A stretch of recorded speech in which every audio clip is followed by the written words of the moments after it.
once again, welcome to Faith. My name is Alyssa, and here are the top 3 things happening inside Faith Church right now. If you're new with us today, we want to welcome you to Faith.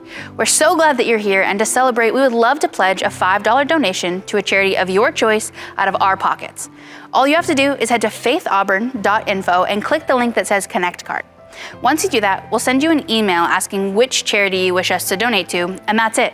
So again, you can take out your phone and do it right now.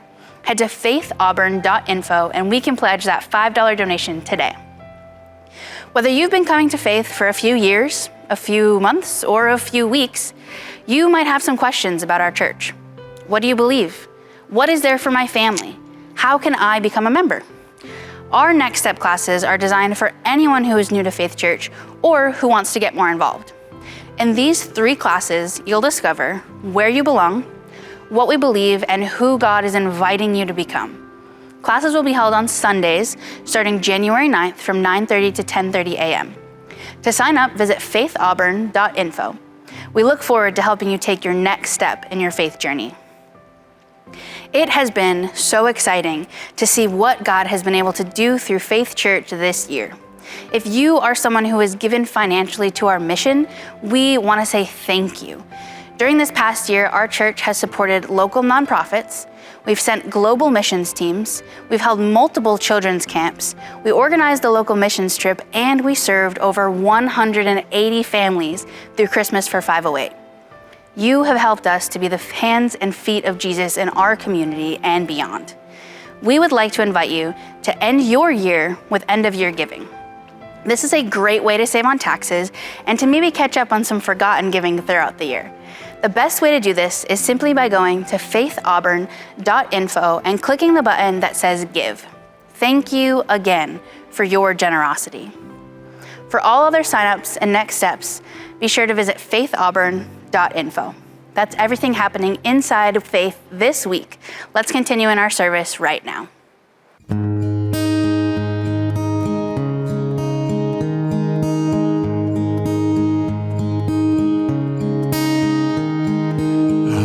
The herald angels sing, glory to the newborn King. Peace on earth and mercy mild, God and sinners reconciled. Joyful all ye nations rise, join the triumph of the skies, with angelic hosts proclaim, Christ is born in Bethlehem. And hark, the herald angels sing, glory to the newborn King. Oh, glory to the King. By highest heaven adore, Christ the everlasting Lord. Late in time, behold him come, offspring of the Virgin's womb. Veiled in flesh, the Godhead see, hail incarnate Deity.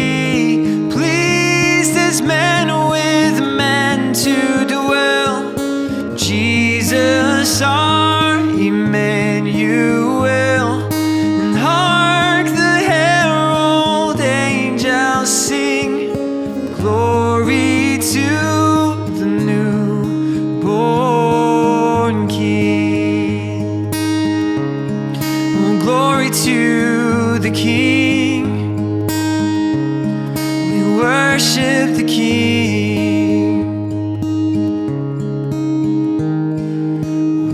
Child is this who lay to rest on Mary's lap is sleeping, whom angels greet with anthems sweet, while shepherds watch are keeping.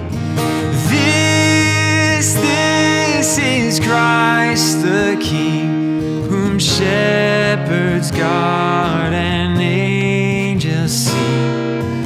Haste, haste to bring him, Lord, the babe, the Son of Mary.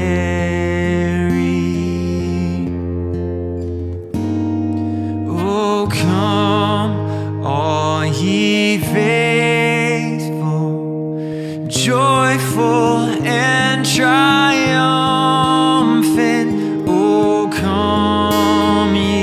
Oh, come ye to Bethlehem. Come and behold him, born the King of angels. Oh, come, let us adore him. Oh, come, let us adore him. Oh, come, let us adore him, Christ the Lord. And yea, Lord, we greet thee, born this happy morning. Jesus, to thee be all glory given. And word of the Father, now in flesh appearing. Oh, come, let us adore him. Oh, come, let us adore him. Oh, come, let us adore him, Christ the Lord. Down in a lowly manger, a humble Christ was born. For God sent us salvation this blessed Christmas morn. 2, 3, go tell it on the mountain, over the hills and everywhere. Go tell it on the mountain that Jesus Christ is born. When I was a seeker, I sought him night and day. Asked the Lord to help me, and he showed me the way. Go tell it on the mountain, over the hills and everywhere. Go tell it on the mountain that Jesus Christ is born. Oh, go tell it on the mountain, over the hills and everywhere. Go tell it on the mountain that Jesus Christ is born. Oh, go tell it on the mountain, tell it on and everywhere. Go tell it on the mountain that Jesus Christ is born. That Jesus Christ is born. That Jesus Christ is born.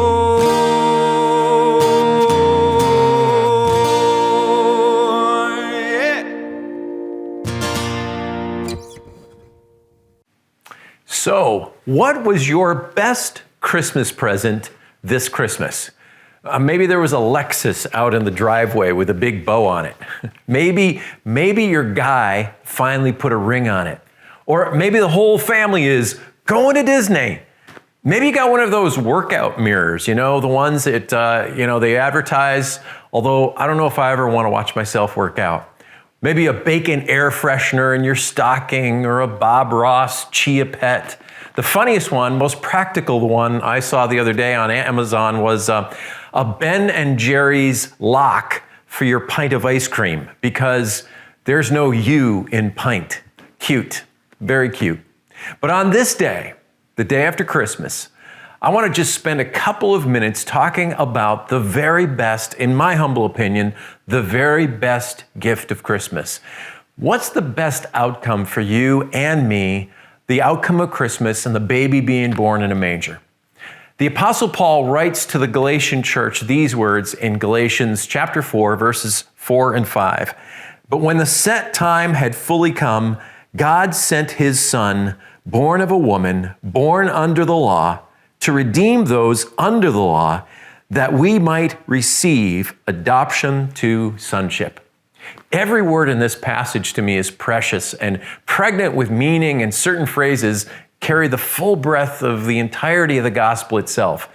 I want us to see this morning not only the implications for us inwardly, but implications for us externally. To see God as our great missionary God who wants his people to be with him and to be like him. Paul starts out with but. Paul is painting for us the contrast between what we were before Jesus and what we are in Jesus now. And he tells us the bad news and how bad things are, and then introduces the but. Before Christ came, we were under law, prisoners of our own desires, bondage to our old natures. The prison doors were locked up tight as a drum, and we had no chance, no hope of escape on our own. Paul says something similar to the Ephesian church, that we were dead in our sin and transgressions. But because of his great love for us, God, who is rich in mercy, made us alive in Christ. But when the set time had fully come, but when the chronos time had fully come, that's what Paul says in Galatians. You see, there are two words to denote time in the New Testament, kairos and chronos. Paul tells the Romans in Romans chapter 13, do this understanding the present time, the kairos time. It's imperative that we know the times, just like King David's fighting men, the men of Issachar, who knew the times and knew what Israel should do. Kairos time is meaningful time, or time that holds unusual opportunity. In contrast to that is chronos time, which is just kind of marking off the seconds, the minutes, the hours, the days, the months, the years, the seasons. And it was in the fullness of chronos time, sequential time, fixed time, until time had reached its maturity that God finally acted. But God is always on time, never late, rarely early, but always on time. And the time was right. But how was the time right? Why did God wait so long? The time, first of all, was right politically. The Roman Empire was at its height. While it had its flaws, Rome gave the world good roads, a fair system of government and peace. For the first time in history, people could travel with ease, making it possible for news, good news, to rapidly spread throughout the land. Years later, when the early Christians needed to take the message of Jesus to the far reaches of the empire, it would be easier than any other time in history. The time was also right culturally. The Greek language and culture brought an element of cohesion to society. More people were being educated and were able to read than ever before. And when the New Testament was written, it was written in Koine Greek, a language that the majority of the people could understand. Again, this made it more likely then for the message of Jesus to go forth and take hold. The time was also right spiritually. The average citizen of Rome was tired of the same old religion. The mythological gods of Greece and Rome were losing its grip on the people. Even for the Jews, they were hungry for something more. And groups like the Pharisees tried to get their countrymen back to the form of Judaism based on a just strict religiosity and strict interpretation of the Old Testament. But deep down, most people knew they couldn't live up to that. It was time when many people longed for a relationship with God that was authentic and real and more than just about keeping the rules. It was in that time that God sent his Son. It's a very popular phrase for Paul, but even more so for the Apostle John in both Gospels, the Gospel and his epistles. In this hugely important theme, it says that God sent his son. It's the John 3:16, that God sent his unique messenger, his representative, his ambassador into the world. He gave his very best at a specific point in history, actual time and actual space. And Jesus walked across eternity, across his front lawn of time and space, and reached out his redemptive hand to people like you and me. Because of that one walk, humankind was able to be saved and secured in the family of God forever. Now, think about it for a moment, about the implications of that walk across time and space. I mean, this passage tells us that Jesus, under the direction of his Father, left the ultimate circle of comfort, heaven itself, the direct participation in the Trinity, the worship, the adoration of the angels. Jesus Christ left the supreme shire, and he took the longest walk a person could ever take and enter into enemy territory, the blackness of planet Earth. That's for all you Tolkien fans out there. And he entered Mordor. But why? Here's why. He did it to stretch out a hand to people just like you and me. He did it to reach people, many of whom were in the middle of making a mess of their own lives. We're all in the same boat here. Every person who has ever inhaled air has been and still is in dire need of being rescued. I mean, isn't this incredible? Guess what? It doesn't end there. It says to redeem those under the law. Redemption is one of those Bible words that we use a lot in the church, just like words like justification, sanctification. But it's used a lot in culture as well. I mean, right down at the bottom of our hill from the church, there is a redemption center, right? Where you can offer up your plastic bottles and they will get bought back.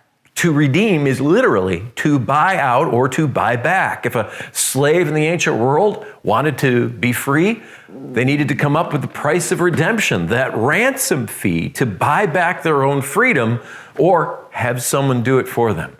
Redemption is about deliverance and rescue. And it always involves something of value that has been lost and ruined or taken captive and is now bought back and rescued back. Jesus came to buy us out of our enslavement to the law of God that kept us prisoners. The scriptures speak of being redeemed from the darkness, redeemed from our wickedness, redeemed from the empty way of life handed down to you from your forefathers. Every once in a while, don't you just feel like life is empty? Like you're just going through the motions? Like no matter what you do, no matter what you achieve or accomplish or have done or ever will do, it's just not enough?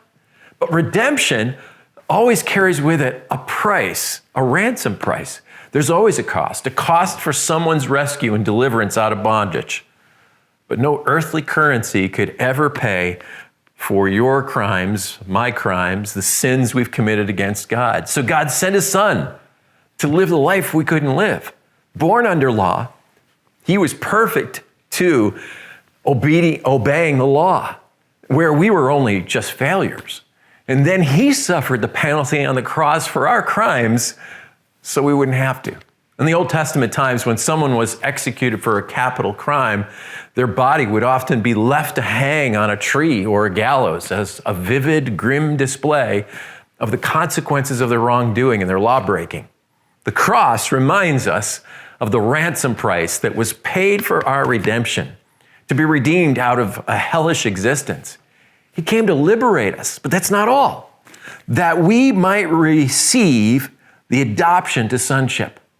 Not only were we sold into slavery, but we lost our relationship with our Heavenly Father. See, prisoners can be exonerated. They can pay their debt to society and yet still be an ex-con, a vagrant, a lowlife in the eyes of others. But Christ's work for us made it possible for us to be given the blessing, the best gift of Christmas, the adoption as sons and daughters. And it is the adoption, by the way. It has an article attached to it as if to say it's the one and only adoption, the best kind of adoption, the best of all. We're not naturally sons and daughters of God. By nature, we're enemies of God, but God redeemed us and made us his very own precious children. That, my friends, is the best gift at Christmas.